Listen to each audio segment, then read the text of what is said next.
Perkenalkan, nama kakak Nilu Sujiratnyani. Nah, hari ini kita akan belajar simetri refleksi pengubinan pada bangun datar, simetri lipat dan simetri putar. Simak video berikut ini ya. Halo adik-adik, nah hari ini kakak akan memberikan cara bagaimana untuk mengetahui jumlah simetri lipat pada bangun datar. Nah, adik-adik tahu tidak ini bangun datar apa? Iya, ini bangun datar persegi. Nah, sekarang kakak akan memberitahu bagaimana untuk mengetahui jumlah simetri lipat pada bangun datar ini. Bangun datar persegi ini kita bisa melipatnya untuk menjadi beberapa bagian. Nah, cara yang pertama yaitu perhatikan ya.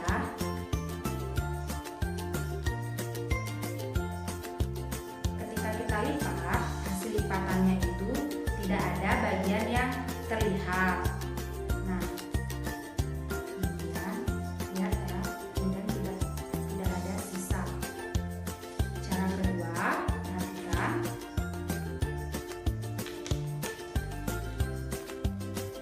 Sama hasilnya menjadi dua bagian. Satu bagian ini menutupi bagian yang lainnya. Cara ketiga, perhatikan.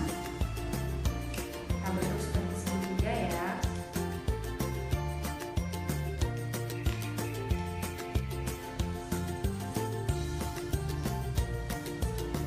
Lihat, tidak ada satu bagian menutupi bagian yang lainnya. Dan yang terakhir, sama ya, satu bagian menutupi bagian yang lainnya. Nah, jadi persegi ini memiliki 4 sumbu simetri. Ya, ini gambar bangun datar yang kedua yaitu persegi panjang. Mari kita lipat berapa sih persegi panjang ini memiliki jumlah simetri lipatan. Oke, cara yang pertama seperti ini. Lihat, ada satu bagian menutupi bagian yang lainnya dan tidak ada sisa. Kemudian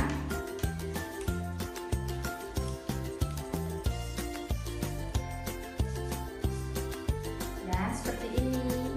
Lihat bagian satunya menutupi bagian yang lainnya dan tidak ada sisa. Nah, jika seperti ini bisa tidak? Tidak, karena ini masih ada sisa. Jadi banyaknya simetri lipat pada bangun datar persegi panjang yaitu 2. Nah, adik-adik, sekarang kita akan menentukan berapa banyak jumlah simetri putar pada bangun datar. Nah, di sini kakak mempunyai gambar segitiga. Sebelumnya kakak sudah menggambar bingkai menandai agar kita mudah untuk mencari sumbu simetri putarnya. Nah, pertama kita beri tanda dulu di sini. Oke, sekarang kita putar. Set. 1. Kemudian kita putar lagi. Set. 2. 2. Kemudian kita putar lagi. Set. 3.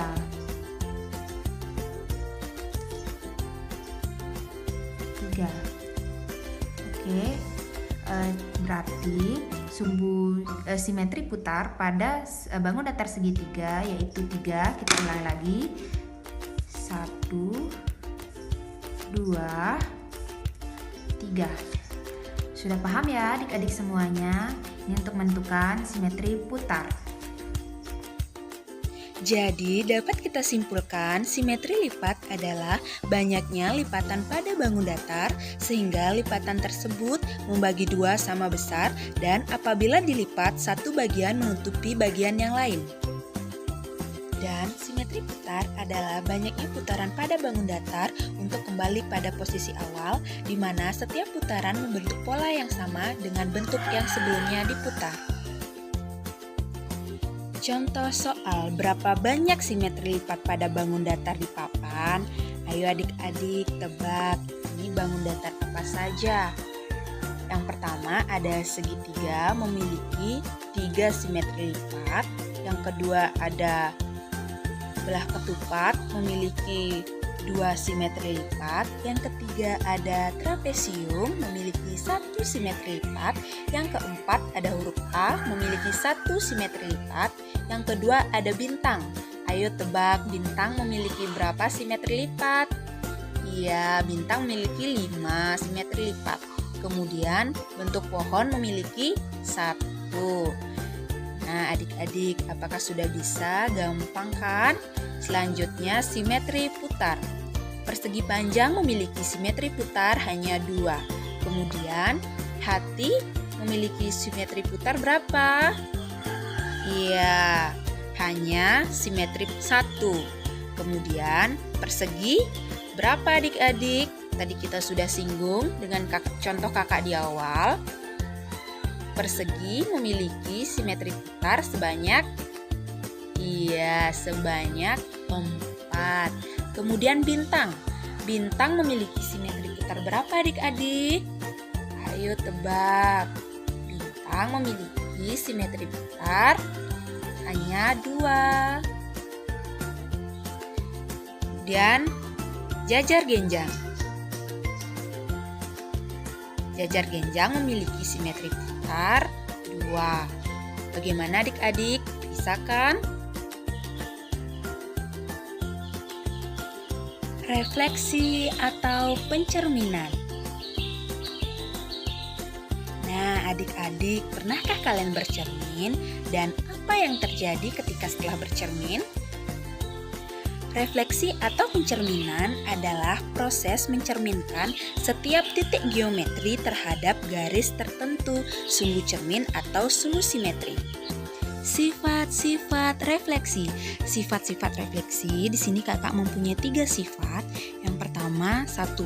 Bayangan suatu bangun yang dicerminkan memiliki bentuk dan ukuran yang sama dengan bangun aslinya. Yang kedua, jarak bayangan ke cermin sama dengan bangun yang aslinya ke cermin. Yang ketiga, bayangan bangun pada cermin saling berhadapan dengan bangun aslinya. Nah, di sini kakak mempunyai contoh refleksi terhadap sumbu X. Misalnya, kita punya titik P yang sumbu koordinatnya negatif 2,4. Setelah dicerminkan ke sumbu X, titik bayangannya di min 2,4. Di sini kita lihat koordinatnya X, Y. Min 2,4 pada titik awal dan pada titik akhir bayangannya menjadi min 2,4. Jadi, yang berubah koordinat Y-nya sebelumnya 4 menjadi negatif 4. Artinya, dari positif menjadi negatif. Nah, di sini dapat kita simpulkan bahwa untuk refleksi terhadap sumbu X, suatu titik P dengan koordinat A, B direfleksikan terhadap sumbu X menghasilkan titik bayangan yaitu di titik A, min B. Materi selanjutnya, pengubinan. Adik-adik, sebelum lanjut nih, kakak mempunyai suatu cerita. Dengarkan ya, pada suatu hari Tina dan Lulu berkunjung ke rumah Edo. Mereka sangat senang sekali karena pertama kali berkunjung ke rumah Edo. Mereka mengamati rumah Edo yang rapi dan bersih. Nah adik-adik, ini dia gambar rumah Edo. Mereka mengamati rumah Edo karena rumah Edo memiliki bentuk-bentuk yang sama dengan apa yang mereka lihat setiap harinya. Nah, ini adalah yang akan kita pelajari hari ini, yaitu pengubinan. Pengubinan adalah proses menutup suatu permukaan dengan satu atau beberapa bangun datar berulang sehingga tidak tindih dan tidak ada celah. Nah, perhatikan rumah Edo. Bentuk apa saja sih? Yang pertama ada segitiga, yang kedua persegi, dan yang ketiga persegi panjang. Pola pengubinan. Adik-adik, terlebih dahulu kita akan mengetahui berapa bangun datar. Ayo, siapa yang ingat kita sudah mempelajari bangun datar apa saja? Nah, yang pertama ada segi 4 atau persegi, yang kedua ada segitiga, dan yang ketiga ada lingkaran. Bangun datar dapat disusun menjadi beberapa pola ya adik-adik. Pola lingkaran segitiga. Lingkaran segitiga, lingkaran segitiga, lingkaran dan segitiga. Yang kedua, pola segi empat, lingkaran segitiga. Segi empat, lingkaran segitiga, segi empat, lingkaran segitiga, segi empat, lingkaran segitiga. Contoh soal. Lengkapilah pola bangun datar berikut ini. Titik-titik persegi, lingkaran, persegi, lingkaran, titik-titik, lingkaran. Ayo. Nah, adik-adik coba amati bangun datar apa yang bisa melengkapi pada contoh soal tersebut. Ada yang bisa jawab? Kalau begitu kita jawab bersama-sama ya adik-adik. Yang pertama, ayo tebak. Ya, lingkaran, persegi, kemudian lingkaran, persegi, lingkaran, dan tentunya ia persegi dan lingkaran. Nah, coba lihat di rumah kalian bagaimana sih bentuk lantainya. Apakah seperti ini? Ini juga gabungan dari beberapa bangun datar ya adik-adik. Bisa dilihat persegi. Nah, ini juga bentuk apa? Segi 5 ya. Dia itu rapat, tidak ada tumpang tindihnya, gitu ya. Pengubinan satu jenis bangun datar. Nah, ini juga bisa disebut pengubinan karena terlihat tidak tumpang tindih dan tidak ada celah. Ini merupakan bangun datar apa adik-adik? Iya, bangun datar persegi. Bisa dilihat ini merupakan satu jenis bangun datar, yaitu hanya bangun persegi saja. Ini segi 4. Perhatikan ya adik-adik. Apakah ini disebut pengubinan? Ayo tebak. Tetot, salah. Ini bukan termasuk pengubinan. Dia tidak menutup satu antara lain dan masih tersisa ada celah. Jadi tidak bisa kita sebut sebagai pengubinan.